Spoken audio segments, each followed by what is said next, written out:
Welcome to Halo Legends, Stories Untold, presented by Nostalgic Wolves Gaming. In this series, we dive beyond the battles and the familiar faces to uncover the stories, sacrifices, and history hidden throughout the Halo universe. In this chapter, we're following the journey of Captain Jacob Keyes and the legendary UNSC Pillar of Autumn.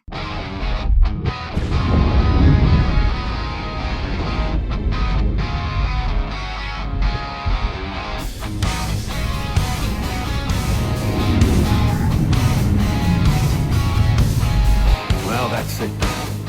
Bring the ship back up to Combat Alert Alpha. I want everyone at their stations. Everyone, sir?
One moment, sir. Accessing the Covenant battlement. According to the data in their networks, the ring has some kind of deep religious significance. They call it Halo. If I'm analyzing this correctly, they believe that Halo is some kind of weapon. One with vast, unimaginable power. Then it's true. The Covenant kept saying whoever controls Halo controls the fate of the universe. Now I see. I've intercepted a number of messages about a Covenant search team scouting for a control room. I thought they were looking for the bridge of a cruiser that I damaged during the battle above the ring. But they must be looking for Halo's control room. That's bad news. If Halo is a weapon and the Covenant gain control of it, they'll use it against us and wipe out the entire human race. Chief, Cortana, I have a new mission for you. We need to beat the Covenant to Halo's control. Marines, lock and load your weapons. Let's be ready to move. Yes, sir. This is Halo Legends, Stories Untold. And this is the story of Captain Keyes and the Pillar of Autumn. I want you on point. Before Jacob Keyes became the captain of the Pillar of Autumn, before humanity discovered Halo, and before his name became legendary, there was simply a young UNSC officer beginning his journey in a dangerous and divided humanity. This is where our story begins. Chapter 1. Before the Pillar of Autumn. Before Jacob Keyes became the captain remembered for the Battle of Halo, he was simply a young officer trying to survive an increasingly brutal war. Keyes was born on Earth and eventually joined the UNSC Navy. His early career was shaped by the conflicts that preceded the Human Covenant War, including humanity's struggles with insurrectionists. Even before the Covenant entered humanity's history, the UNSC was already fighting a war against itself. The inner colonies and outer colonies had become increasingly divided. Insurrectionist movements challenged the authority of the unified Earth government, and the UNSC Navy was forced to fight humans who believed Earth had no right to control them. Keyes became an officer during this turbulent period, and one of the earliest events in his career nearly killed him. During his time as an ensign, Keyes was involved in a disastrous slipspace experiment conducted by a superior officer. The experiment went catastrophically wrong and killed 14 ensigns. Keyes survived. More importantly, he learned a lesson that would follow him for the rest of his career. Sometimes survival in the UNSC meant knowing when to keep your mouth shut. That ability to keep secrets would eventually make him useful to people like Dr. Catherine Halsey and ONI. It would also put him directly inside one of humanity's darkest secrets, the Spartan 2 program. Chapter 2. The Spartan Children. Keyes eventually became involved with the early stages of the Spartan 2 program. This is one of the darker chapters in his history. Dr. Catherine Halsey had identified children with exceptional physical and psychological potential. Those children would be kidnapped, replaced with flash clones, and transformed into the Spartan 2 soldiers who would eventually become humanity's greatest weapons. Keyes assisted with the early extraction of the Spartan candidates. Among those children was John 117, the future Master Chief. At the time, however, John was simply another child being taken from his family. Keyes would carry knowledge of what had happened for years. That secret would eventually become one of the moral burdens of his life. And it is worth emphasizing this because it changes how we view Keyes. He wasn't simply a heroic naval officer who wandered into Halo. He was a man who had spent years making difficult decisions in a war where almost every option was ugly. Chapter 3. The Pillar of Autumn is born. While Keyes was building his career, another future legend had already entered UNSC service. The UNSC Pillar of Autumn, hull classification C709, was launched on December 1st, 2510. She was a Halcyon-class light cruiser, constructed by Reyes-McLeese shipyards on Mars. The Halcyon class was an older design. On paper, it wasn't exactly the glamorous centerpiece of the UNSC Navy. But the design had one extraordinary advantage. It was incredibly durable.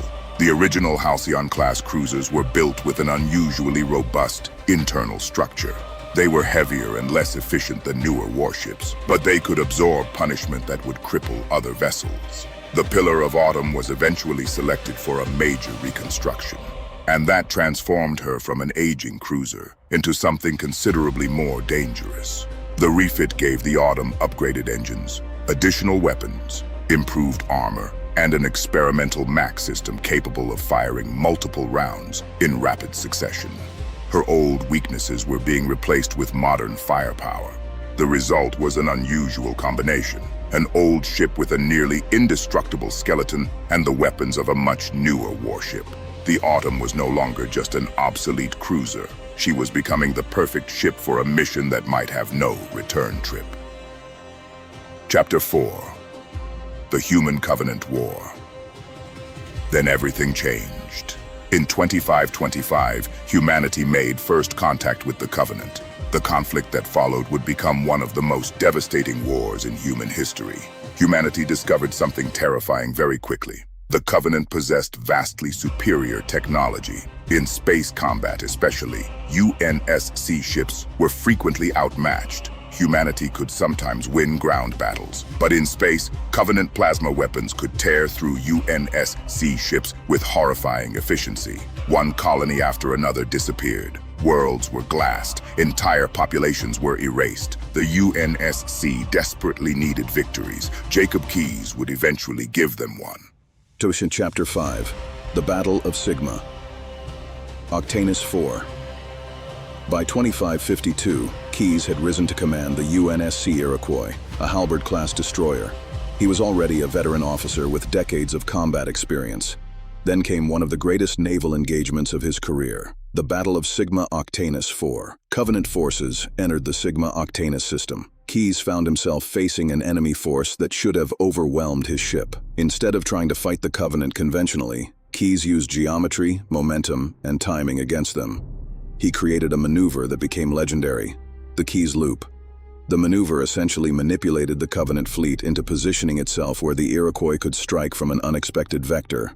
The result was extraordinary. Keyes helped destroy a Covenant destroyer and 2 frigates while forcing a Covenant carrier to retreat. The Iroquois itself was heavily damaged, but it had won, and that was incredibly rare. The UNSC had scored one of its precious naval victories against the Covenant. Keyes' maneuver became famous throughout the UNSC. He was promoted to captain by Admiral Stanforth. The man who would eventually command the Pillar of Autumn had arrived. Chapter 6. The strange artifact on Sigma Octanus. 4. Sigma Octanus 4 contained another secret. While the Covenant attacked the planet, Spartan II forces operating on the surface encountered evidence of an ancient Forerunner artifact. John 117 and Blue Team became involved in the fight surrounding the artifact. The Covenant wanted it. Humanity didn't yet understand exactly what it was, but the significance of the discovery would eventually become much clearer. The Covenant were searching for humanity because they believed humans were somehow connected to the Forerunners. And now, both sides were beginning to stumble towards something much larger than the war itself. The discovery at Sigma Octanus was one of the breadcrumbs leading toward Halo. Chapter 7. Operation Red Flag. After Sigma Octanus, humanity's situation continued to deteriorate. The UNSC needed something drastic. That plan became Operation Red Flag. The objective was audacious: capture Covenant leadership. The UNSC hoped that taking Covenant leaders hostage could force negotiations or disrupt the Covenant's command structure. The Pillar of Autumn was selected for the mission, and Jacob Keyes was chosen to command her. The Autumn would carry Spartan IIs as part of the operation. John 117 was among them. This is one of the most important moments in the ship's history. The Autumn was no longer simply a warship. She was becoming the centerpiece of humanity's most desperate strategic gamble. But Red Flag would never happen as planned, because Reach was about to fall. Chapter 8. Reach. The Covenant came to Reach. The planet was not just another colony. Reach was one of humanity's most important military strongholds. It was home to enormous UNSC facilities, shipyards, military installations, and the infrastructure supporting Earth's defense. If Reach fell, humanity's strategic situation would become catastrophic. The battle began in July 2552 and ultimately ended with the planet's devastation in August. The Pillar of Autumn was caught in the disaster. Here we need to acknowledge the continuity issue. In the fall of Reach, the Autumn's movements during the battle are presented differently from the events depicted in Halo Reach. The game establishes the Autumn at the Assad shipbreaking yards during the final stage of the battle, with Noble 6 delivering the critical Cortana fragment to Keyes. That version is now an essential part of the game's visual history of the Autumn, and it gives the ship one of its most memorable departures. Chapter 9. The final days of Reach. Noble Team had been fighting a war that was already becoming impossible to win. By the final mission of Halo, Reach, the planet was collapsing. Covenant forces had overwhelmed much of the UNSC's defenses. The Autumn needed to escape, but it needed something first. Cortana. More specifically, a fragment of Cortana containing critical information. Noble 6 transported that fragment toward the Autumn. The mission became a desperate race through the collapsing shipyard. Covenant forces were everywhere. The Autumn prepared to leave. Noble 6 handed Cortana's fragment to Captain Keyes.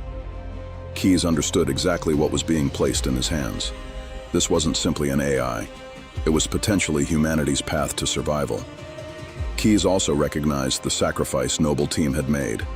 They'll be remembered. Then the Autumn launched. Reach was dying behind her. The Covenant followed, and humanity's last great gamble began. Chapter 10. The Cole Protocol. There was another reason the Autumn couldn't simply run home. The UNSC had the Cole Protocol. Humanity couldn't allow the Covenant to discover Earth's location. If a UNSC vessel was about to be captured, destroyed, or compromised, its crew was expected to prevent navigational data from leading the enemy to Earth or other human colonies. So Keyes couldn't simply plot a course for home. Instead, he had to disappear.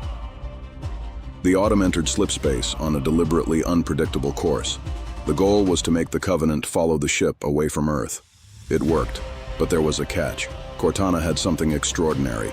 Information recovered from the Covenant and Forerunner discoveries suggested a destination, a place the Covenant itself was searching for, a place humanity had never knowingly visited, a ring-shaped megastructure, Installation 04. Chapter 11. The Journey to Halo.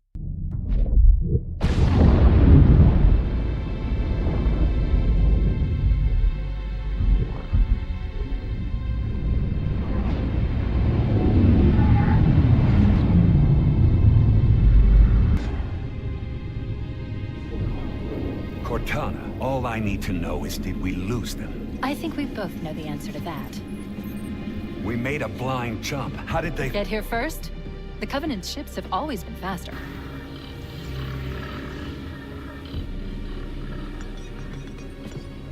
We were running dark, yes? Until we decelerated, no one could have missed the hole we tore in slip space.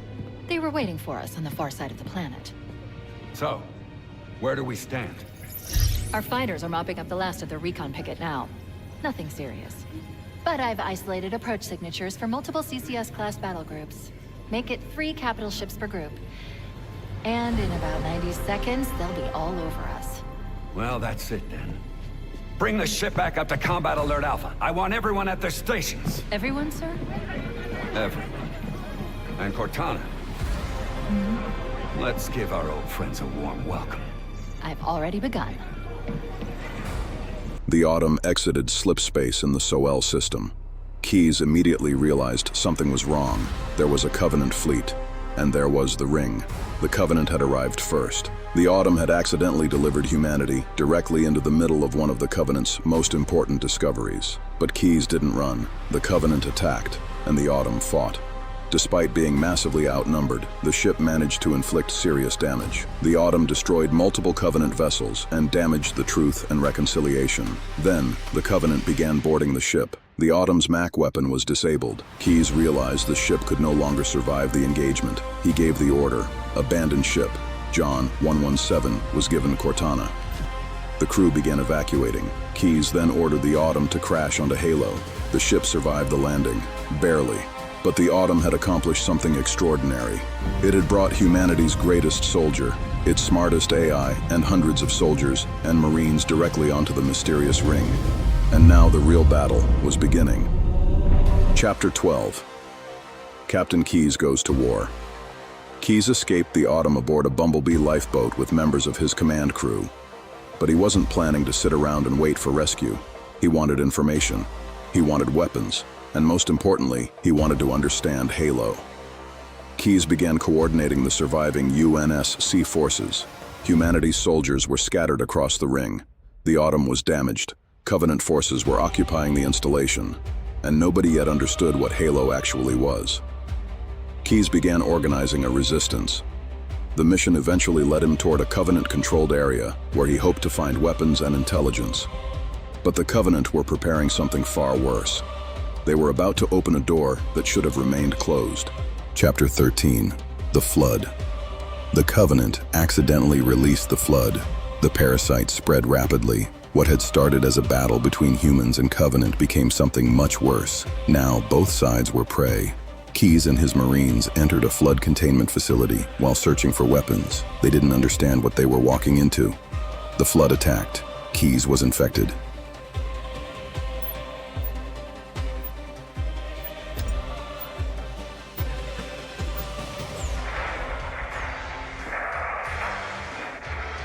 Why do we always have to listen to this old stuff, Sarge? Watch your mouth, son. This stuff is your history. It should remind you, grunts, what we're fighting to protect. Hey, does the Covenant want to wipe out this particular part of my history? That's fine by me. Yeah, better it than us. You ask real nice next time you see them, Vicente. I'm sure they'll be happy to oblige. LZ looks clear. I'm bringing us down.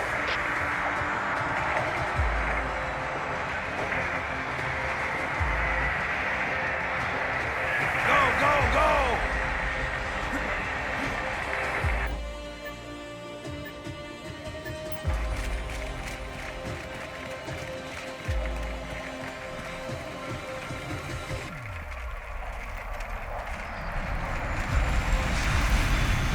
Take a look, Jenkins. Mendoza, move it up. Okay, let's move.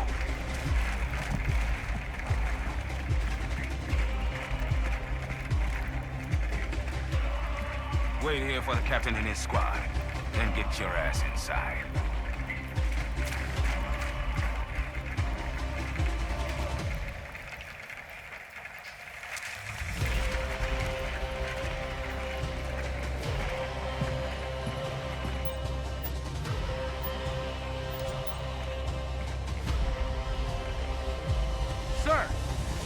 Right, let's get this door open. I'll try, sir. But it looks like these Covenant worked pretty hard to lock it down. Just do it, Moraine. Yes, sir.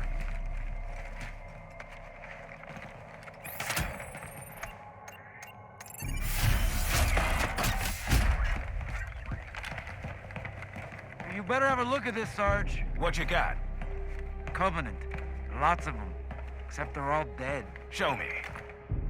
Which is weird, right? I mean, look at it. Something scrambled the insides. What's that? Plasma scoring? Yeah, I don't know. Maybe there was an accident, you know, friendly fire or something? What do we have, Sergeant? Looks like a Covenant patrol. Badass elite units. All KIA. Real pretty. Friend of yours? Nah, we just met. I got a bad feeling about this. Boy, you always got a bad feeling about something. What the? Captain, Sarge, can you hear me? What's going on, soldier? You got contact! Lots of them! But they're not coming! They're just staring through us! What the fuck? No! Corporal, do you copy? Over.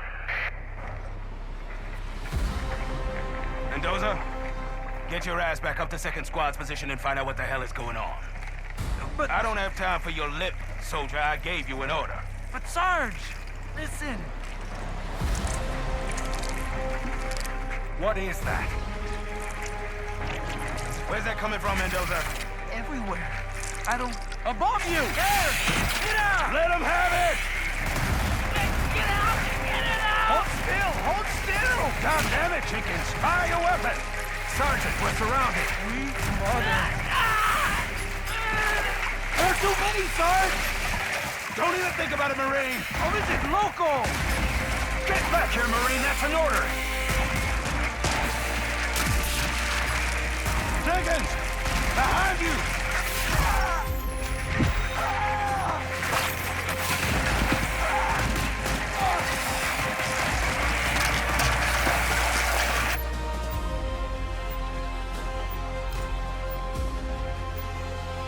And this is where the story of Jacob Keyes becomes tragic. The UNSC captain, who had survived decades of war against humanity's enemies, was finally defeated by something humanity barely understood. But even after infection, Keyes fought. His mind struggled to retain control. His memories began slipping away. His identity began dissolving. Yet one memory remained particularly important. His daughter, Miranda. Halo's official material specifically emphasizes that Keyes' final struggle against the Flood was tied to his memories of Miranda. Chapter 14. Captain Keyes' final battle.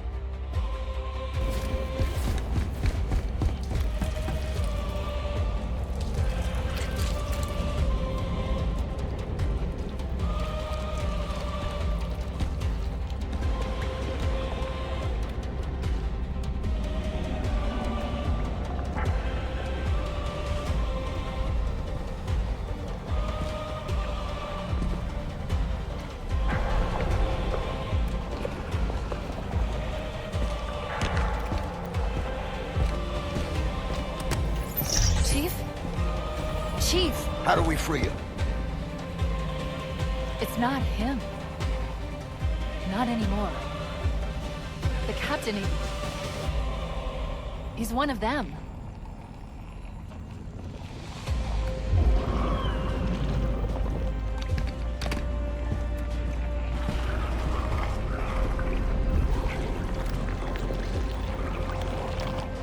We can't let the Flood get off this ring. You know what he'd expect. What he'd want us to do.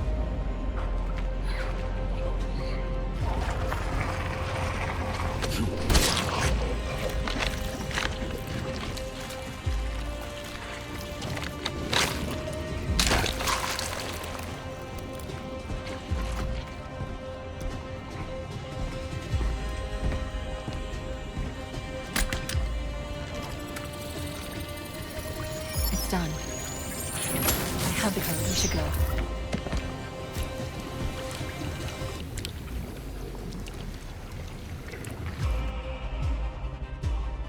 The Flood eventually captured Keyes and transformed him into a proto-Gravemind. John 117 later found him aboard the Truth and Reconciliation. There was no rescue possible. Keyes was already lost. The chief was forced to remove the neural implants from Keyes' body because those implants contained the access codes necessary to access the Pillar of Autumn. The man who had commanded the ship was dead, but his final contribution to the battle would still matter. His implants allowed John and Cortana to access the Autumn, and that meant they could use its reactor. Chapter 15, The Pillar of Autumn's final mission. The Autumn had crashed onto Halo. She had survived the Covenant attack. She had survived the crash, but she could not leave. Instead, she became the weapon that would destroy the ring.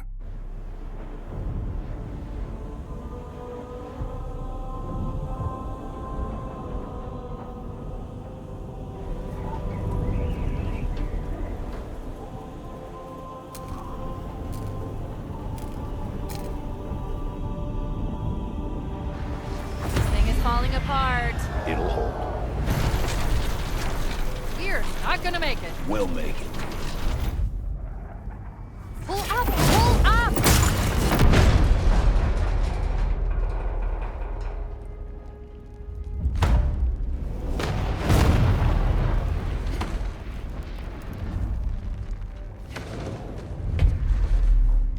You did that on purpose, didn't you?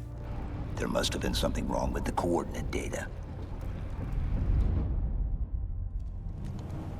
Cortana discovered the truth about Halo. The ring wasn't simply a weapon against the Flood. It was designed to eliminate the Flood's food supply, all sentient life. If Halo activated, the galaxy would be devastated. John 117 and Cortana needed a way to stop it. The answer was sitting inside the wreckage of the ship that had brought them there. The Pillar of Autumn. Chapter 16. The destruction of Halo. John returned to the Autumn. The ship was already damaged beyond recovery. Cortana initiated the sequence that would destabilize its fusion reactors. John manually sabotaged the reactor systems. The countdown began. The Autumn was about to become a bomb, but this wasn't enough. Halo itself had to be destroyed. The ring began breaking apart. The Flood outbreak was contained. The Covenant fleet was devastated. And the Autumn, the ancient cruiser that had survived years of war, finally reached the end of her journey. On September 22, 2552, the Pillar of Autumn was destroyed. Her explosion destroyed Installation 04. Captain Keyes was already dead. The ship was gone. The ring was gone. But humanity had survived. Chapter 17, Why the Pillar of Autumn Matters. The Pillar of Autumn is more than the ship from the opening cutscene of Halo. Her history stretches back decades. She was launched in 2510. She served through the changing eras of human military history. She survived long enough to become obsolete.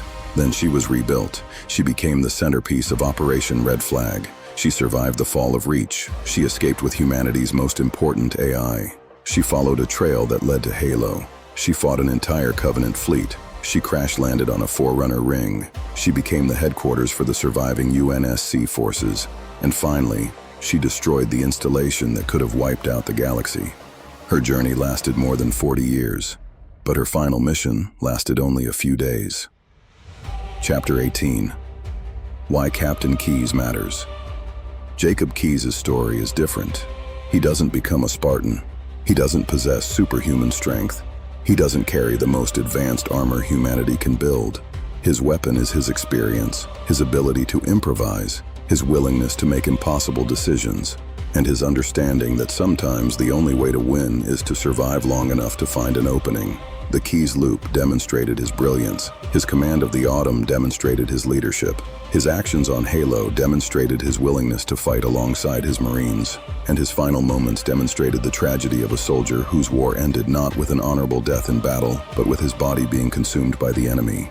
Yet Keyes' legacy survived. His daughter Miranda would later become a major UNSC commander. His protege, John 117, would continue fighting. His ship would become legendary, and the battle he helped lead on Installation 04 would change the course of the Human Covenant War forever. Chapter 19.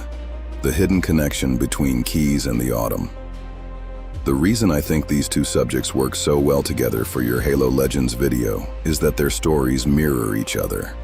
Keyes was an old-school naval officer. The Autumn was an old-school warship. Both had been around for years. Both had survived conflicts that should have killed them. Both were considered useful because of their durability. Both were thrown into an impossible final mission. And both ultimately became legends because of what they accomplished at Halo. Keyes didn't need to be the strongest person in the room. The Autumn didn't need to be the newest ship in the fleet. They simply needed to survive, and they did.